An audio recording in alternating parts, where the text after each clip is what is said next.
ఓం నమ శివాయ. ఒక్కసారి ఆ పరమశివుని తలుచుకొని ఇక్కడ ఉన్న ఈ 3 నంబర్‌లో ఒక నంబర్ చూస్ చేసుకోండి. ఇక చూస్తూ ఉండగానే వారి మనసులో మీకోసంగా ఎలాంటి భావనలు ఉన్నాయో మీరు స్వయంగా తెలుసుకోవచ్చన్నమాట. మనం చాలా మంది గురించి తెలుసుకోవాలనుకుంటూ ఉంటాం. మనం ఇష్టపడే వాళ్ళు కానివ్వచ్చు, ఎవరైనా సరే వాళ్ళ గురించి తెలుసుకోవాలి. వాళ్ళు మన గురించి ఏమనుకుంటున్నారో అని చెప్పి ప్రతిరోజు కూడా అనుకుంటూనే ఉంటాం కదా! ఇక వాళ్ళ కోసంగా మనం ఏమనుకోవాలి? వాళ్ళు మన గురించి ఏమనుకుంటున్నారు? మన గురించి మంచిగా అనుకుంటున్నారా? చెడుగా అనుకుంటున్నారా? లేదా మనల్ని ఇష్టపడుతున్నారా? మనపై ఎక్కువ ప్రేమతో ఉన్నారా? ఇలా తెలుసుకోవాలన్న ఆతృత చాలా మందికి కూడా ఉంటుంది కదా! కాబట్టి ఎవరి గురించైతే మీరు తెలుసుకోవాలనుకుంటున్నారో వాళ్ళ పేరుని మీరు అనుకొని వీటిల్లో ఒక నంబర్ అయితే చూస్ చేసుకోండి. ఇక ఇది చూస్తూ ఉండగానే వారి మనసులో మీకోసంగా ఎలాంటి భావనలు ఉన్నాయో ఇప్పుడు మనం తెలుసుకుందాం. ఒక్కసారిగా ఆ పరమశివుని తలుచుకొని ఓం నమ శివాయ అని చెప్పి అనుకుని ఈ 3 నంబర్‌లో ఒక్క నంబర్ అయితే చూస్ చేసుకోండి. ఇక్కడ మీ జీవితం గురించి సత్యం అయితే ఉంటుందన్నమాట. మీరు ఎవరి గురించైతే ఆలోచిస్తున్నారో అది అసూయ, ద్వేషమా ఏదైనా కావచ్చు. ఎవరైనా కావచ్చు, ఎవరి గురించైనా కావచ్చన్నమాట. మీ కుటుంబం గురించి కానీ, లేదా మీ గురించి వాళ్ళు ఏమనుకుంటున్నారో తెలుసుకోవాలంటే ఇది చూసుకోవచ్చు. ఇది మీరు చాలా పాజిటివ్‌గా అయితే తీసుకోవాలండి. అలానే మీరు ఒకవేళ ఇద్దరు వ్యక్తుల గురించి తెలుసుకోవాలనుకుంటే, అంటే మీ పార్ట్నర్ గురించి తెలుసుకోవాలనుకుంటే ఒక నంబర్‌ని ఎంచుకోవచ్చు. అలానే మీ ఫ్రెండ్స్ గురించి తెలుసుకోవాలంటే ఇంకో నంబర్‌ని ఎంచుకోవచ్చన్నమాట. ఇక దాని ఆధారంగా ఆ వ్యక్తి హృదయంలో మీ పట్ల ఎలాంటి భావనలు ఉన్నాయో కాబట్టి అన్నీ తెలుస్తాయి. ఓం నమ శివాయ అని చెప్పి తలుచుకొని ఒక నంబర్‌ని అయితే చూస్ చేసుకున్నారా? 1, 2, 3. ఈ 3 నంబర్‌లో మొదటి నంబర్ తాకిన వాళ్ళు ఏ వ్యక్తి గురించి అయితే అనుకుంటున్నారో ఆ వ్యక్తి మీ గురించి ఏమనుకుంటున్నారో అతని హృదయంలో మీ పట్ల ఏముందో ఇప్పుడు మనం తెలుసుకుందాం. ఆ వ్యక్తి మీ గురించి చాలా మంచిగా పాజిటివ్గా అనుకుంటూ ఉన్నారన్నమాట.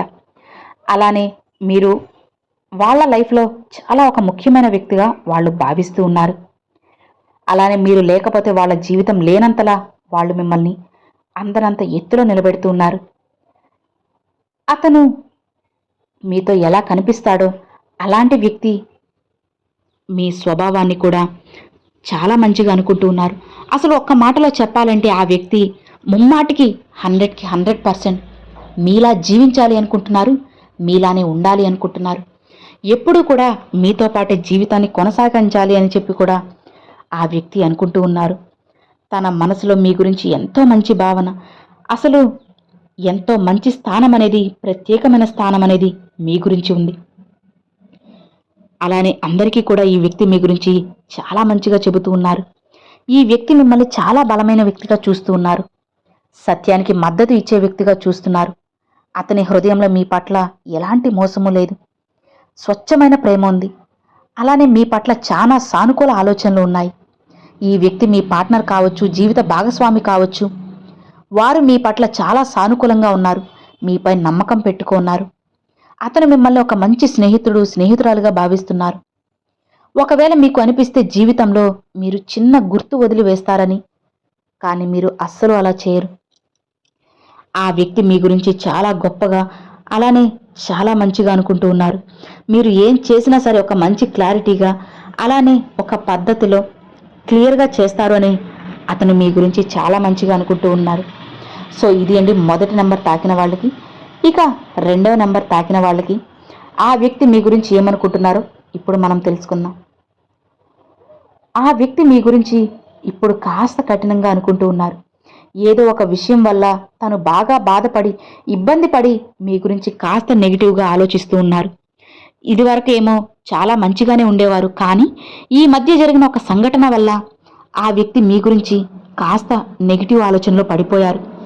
అతను మీ పార్ట్నర్ కానివ్వచ్చు, స్నేహితుడు కానివ్వచ్చు, ఇలా ఎవరైనా సరే తను మాత్రం ఇప్పుడు కాస్త నిస్సహాయంగా ఉన్నారు. అలానే కాస్త అసహనంతో కూడా ఉన్నారు. మునుపటి రోజుల్లో, గతంలో తను మీపై ఎంతో ప్రేమతో, నమ్మకంతో మీ దగ్గర ఉండేవాళ్ళు. కానీ ఒక సంఘటన జరిగినప్పటి నుంచి తను చాలా బాధతో ఉన్నారు.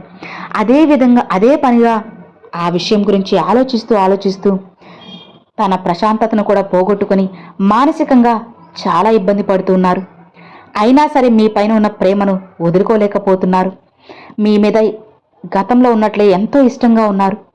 కానీ ఆ చిన్న విషయం వల్ల కాస్త వెనకడుగు వేస్తున్నారు తప్పితే ఇక ఇందులో బాధపడాల్సిన విషయం ఏమీ కూడా లేదు. ఈ వ్యక్తి మిమ్మల్ని ఎప్పటికీ కూడా అస్సలు వదులుకోవాలనుకోవడం లేదు. శాశ్వతంగా మీతోనే ఉండాలనుకుంటున్నారు. కానీ కొన్ని సందర్భాలు, కొన్ని సమస్యలు, కొన్ని విషయాల వల్ల ఆ వ్యక్తి కాస్త దూరంగా అనిపిస్తున్నారు తప్పితే ఆ వ్యక్తి ఎప్పటికీ మీ వ్యక్తి, మీకైన వ్యక్తి, మీతో పాటే ఉంటారు. సో ఇది అండి 2వ నెంబర్ తాకిన వాళ్ళకి. ఇక 3వ నెంబర్ తాకిన వాళ్ళకి మీరు ఎవరి పేరైతే తలుచుకొని ఈ 3వ నెంబర్ చూస్ చేసుకున్నారో ఇక వారి మనసులో మీకోసంగా ఎలాంటి భావనలు ఉన్నాయో ఇప్పుడు మనం స్పష్టంగా అయితే తెలుసుకుందాం. మీరు వారి పట్ల ఏమాత్రం శ్రద్ధ చూపించడం లేదని వారికి తెలుసు. మీరు పెద్ద ఆలోచనలు, పెద్ద లక్ష్యాలు మీకంటూ ఉన్నాయని, అందుకే వాళ్ళకి కాస్త సమయం కూడా ఇవ్వలేకపోతున్నారని, మీరు ఎప్పుడు ఉత్తమమైన దాన్ని ఎంచుకుంటున్నారని, అలాంటివి ఇష్టపడతారని వాళ్ళు అనుకుంటున్నారు. కానీ వాళ్ళు మాత్రం మీపైన ఎంతో ప్రేమను కలిగి ఉన్నారు. కానీ మీకు అందించే సంతోషం వారు ఇవ్వలేరని వాళ్ళు భావిస్తూ ఉన్నారు. వాళ్ళకి వాళ్ళే ఏదేదో ఆలోచించుకొని, వాళ్ళకి వాళ్ళే ఏదేదో ఊహించేసుకొని వాళ్ళ జీవితం వాళ్ళు గడిపేస్తూ ఉన్నారు. కానీ ఏదైనా చెబితేనే కదా తెలుస్తుంది. మీకు ఆ విషయాలన్నీ చెప్తేనే కదా మీకు కూడా అర్థమవుతుంది. కానీ వాళ్ళు ఏమని భావిస్తున్నారు అంటే, మీకు చెప్పినా అర్థం కాదు అని, ఏమాత్రం పట్టించుకోరు అని, చెప్పినా గోడకి చెప్పినట్లే అని చెప్పి అనుకొని వాళ్ళ దృష్టిలో వాళ్ళే ఆలోచించేసుకొని మిమ్మల్ని ఒక నెగిటివ్ ముద్రలో ఉంచేసి మిమ్మల్ని మూగగా ప్రేమిస్తూ ఉన్నారు. మీ వ్యక్తిత్వం చాలా భిన్నంగా ఉంటుంది అని వారు మీ ముందు తమని తాము చాలా సాధారణంగా అనుకుంటూ ఉన్నారు. ఒక్క మాటలో చెప్పాలి అంటే మీరు ఎక్కువ స్థాయిలో ఉన్నారు, మేము తక్కువ స్థాయిలో ఉన్నాము అని చెప్పి కాస్త దూరంగా ఉన్నారు. అది స్నేహితులైనా కానివచ్చు, లేదా చుట్టుపక్కల వాళ్ళైనా కావచ్చు. ఇలా ఎవరైనా సరే మీ గురించి వాళ్ళు ఇలానే భావిస్తూ ఇలానే అనుకుంటూ ఉన్నారు. అలాంటి వాళ్ళతో నేను ఎలా ఉండగలను, నా జీవితాన్ని ఎలా మార్చుకోగలను అని చెప్పి వాళ్ళు చాలా బాధపడుతూ వాళ్ళ ప్రేమను బయటికి చెప్పలేక ఏమాత్రం కూడా వాళ్ళు లోపలే కృంగి కృషించిపోతున్నారు. అలాంటి వాళ్ళు వాళ్ళ మూక ప్రేమను మీకు చూపడానికి ఎంతో ఎదురు చూస్తున్నారు. కాస్త సమయం పడుతుంది, కానీ ఖచ్చితంగా వాళ్ళ మాటలు తప్పకుండా బయటికి వస్తాయి. కాస్త ఓపిక పట్టండి, అన్నీ మారుతాయి. సో ఇది అండి 3వ నెంబర్ తాకిన వాళ్ళకి. విన్నారు కదండి, ఇవి 3 కూడా మీకు కనెక్ట్ అయ్యి అనుకుంటున్నాను. ఇది జనరల్ రీడింగ్ అండి, అందరూ కూడా పాజిటివ్గానే తీసుకోండి. అంతా కూడా శుభమే జరుగుతుందన్నమాట. మరి ఈ 3 1, 2, 3 ఈ 3 మీరు ఏ నెంబర్ చూస్ చేసుకున్నది నాకు తప్పకుండా కామెంట్లు అయితే షేర్ చేసుకోండి. అలానే ఓం నమ శివాయ అని కూడా కామెంట్లు అయితే షేర్ చేసుకోండి ఫ్రెండ్స్. ఈ వీడియో మీ అందరికి నచ్చినట్లయితే ఒక చిన్న లైక్ చేయండి, మీ ఫ్రెండ్స్ అండ్ ఫ్యామిలీస్కి షేర్ చేయండి. ఫస్ట్గా మన ఛానల్ చూసేవాళ్ళు సబ్స్క్రైబ్ చేసి సపోర్ట్ చేయండి ఫ్రెండ్స్. Thanks for watching. ఓం నమ శివాయ. శివాయ నమః.